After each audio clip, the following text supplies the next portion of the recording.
Shadrach, Meshach, and Abednego fell down into the roaring flames.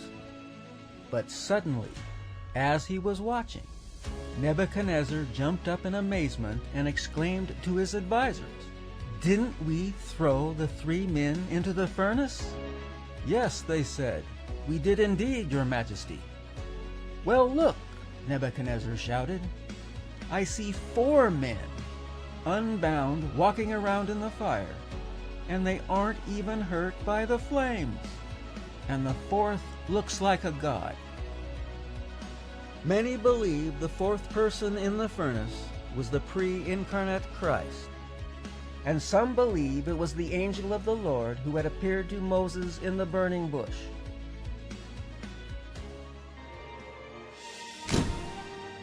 Then Nebuchadnezzar came as close as he could to the open door of the flaming furnace, and yelled for the 3 men to come out. So they stepped out of the fire. Then the princes, governors, captains, and counselors gathered around them, and saw that the fire didn't touch them. Not a hair on their heads was singed, their coats were unscorched, and they didn't even smell of smoke. Then Nebuchadnezzar said, "Blessed be the God of these 3 men, for he sent his angel to deliver his trusting servants. And when they defied the king's commandment, and were willing to die rather than serve or worship a god except their own.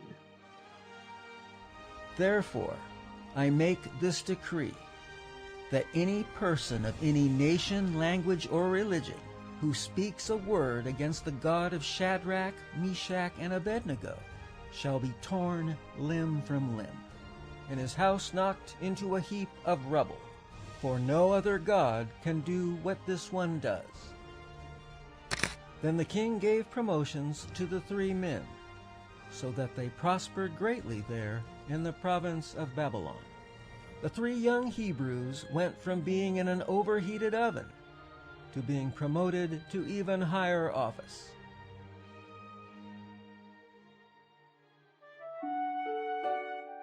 In the 4th chapter of Daniel, roughly 40 years after his first dream, King Nebuchadnezzar tells of another dream he had that Daniel would interpret. "This is the proclamation of King Nebuchadnezzar, which he sent to the people of every language and every nation everywhere. Greetings! I want you to know about the strange thing that the Most High God did for me. It was incredible, a mighty miracle. And now I know for sure that his kingdom is everlasting. He reigns forever and ever." King Nebuchadnezzar's kingdom would only last so long. The Lord's kingdom is eternal. I, Nebuchadnezzar, was living in peace and prosperity when one night I had a dream that greatly frightened me. I called in all the wise men of Babylon to tell the meaning of my dream. But when they came in, the magicians, astrologers, fortune tellers, and wizards, and I told them the dream, they didn't know its meaning. At last Daniel came in, the man I named Belteshazzar, after my God, the man in whom is the spirit of the holy gods, and I told him the dream. "Master magician," I said, "I know that the spirit of the holy gods is in you, and no mystery is too great for you to solve. Tell me what my dream means." The king knew that Daniel would give him an honest answer, as he had before, when the king was so distraught by his statue nightmare.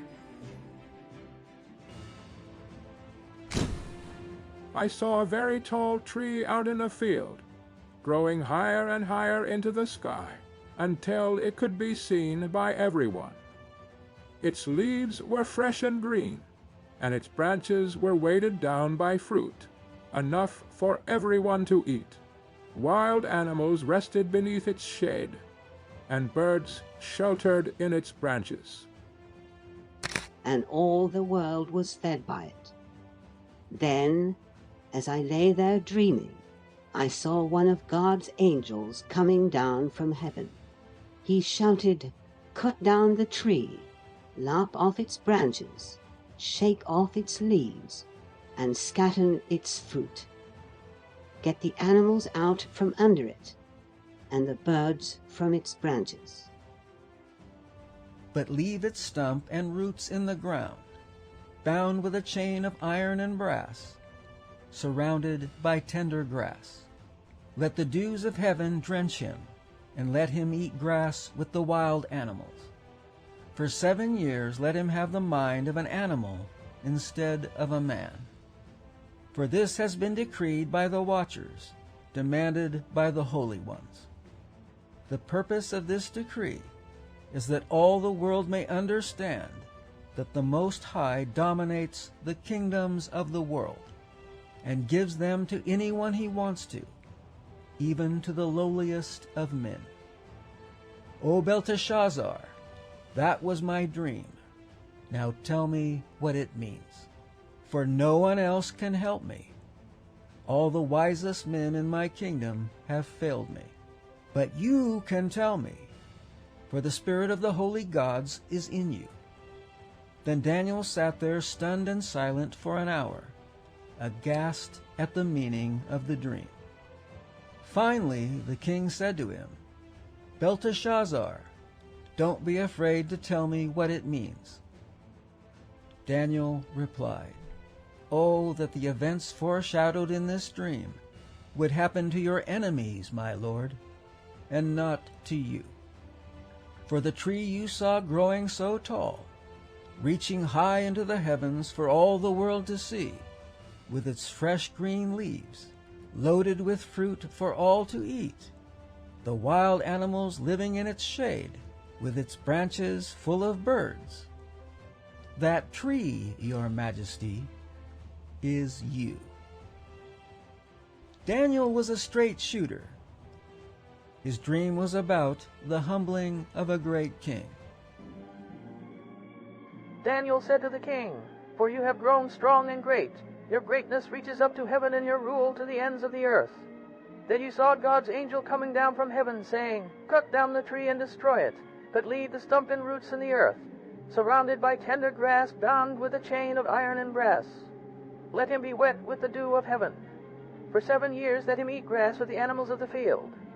Your majesty, the Most High God, has decreed that it will surely happen, that your people will chase you from your palace, and you will live in the fields like an animal, eating grass like a cow, your back wet with the dew from heaven.'"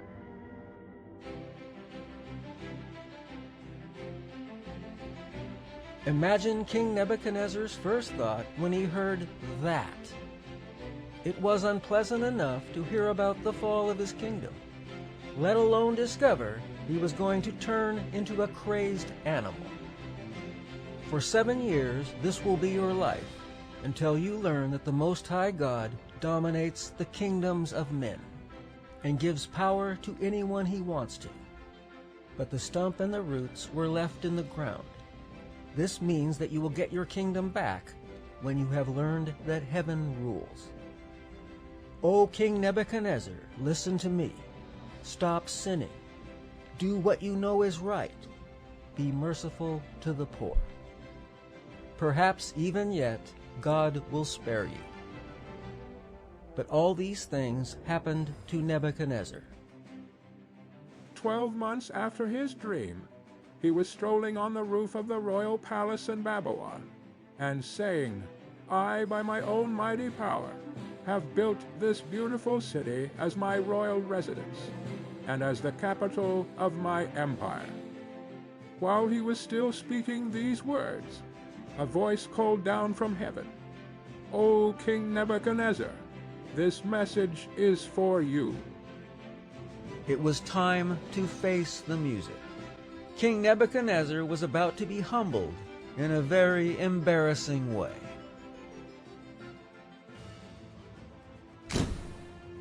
You are no longer ruler of this kingdom. You will be forced out of the palace and live with the animals in the fields, and to eat grass with the cows for 7 years. until you finally realize that God parcels out the kingdoms of men and gives them to anyone he chooses. That very same hour, this prophecy was fulfilled. Nebuchadnezzar was chased from the palace and ate grass like the cows. And his body was wet with dew. His hair grew as long as eagle's feathers, and his nails were like birds' claws. Imagine the people who lived locally, walking down a country road, and they look out in a field and see their king looking like a strange animal, on his hands and knees, eating grass like a cow. At the end of 7 years, I, Nebuchadnezzar, looked up to heaven, and my sanity returned. And I praised and worshipped the Most High God, and honored him who lives forever, whose rule is everlasting, his kingdom evermore. All the people of the earth are nothing when compared to him. He does whatever he thinks best among the angels of heaven, as well as here on earth. No one can stop him or challenge him, saying, "What do you mean by doing these things?" When my mind came back to me, so did my honor and glory and kingdom. My counselors and officers came back to me, and I was reestablished as head of my kingdom, with even greater honor than before.